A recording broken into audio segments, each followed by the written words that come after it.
5, des poupées hantées. Deuxième partie. En troisième position, la poupée Okiku. La poupée fut originellement achetée à Hokkaido en 1918 par un garçon de 17 ans, Eikichi Suzuki. Cette poupée avait une coiffure de type Okappa, courante dans les poupées japonaises traditionnelles. Les cheveux sont coupés autour de la longueur de la mâchoire et ont une courte frange sur le front. L'enfant aimait tellement sa nouvelle poupée qu'elle l'emmenait partout avec elle, dormant même avec elle. Malheureusement, la fillette décéda subitement l'année suivante à l'âge de 3 ans, après être tombée malade. La famille conserva la poupée au sein de l'hôtel familial en souvenir de l'enfant, l'appelant de son nom Okiku. Peu à peu, ils remarquèrent quelque chose d'étrange.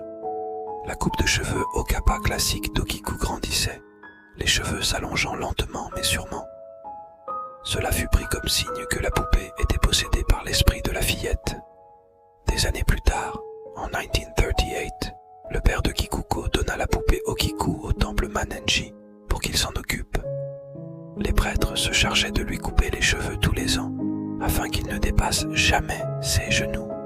Ce qui est incroyable et incompréhensible, c'est que les cheveux de la poupée sont humains suite à l'analyse de chercheurs. Le mystère perdure toujours à ce jour. Abonne-toi et like pour ne pas manquer la suite de ce classement incroyable.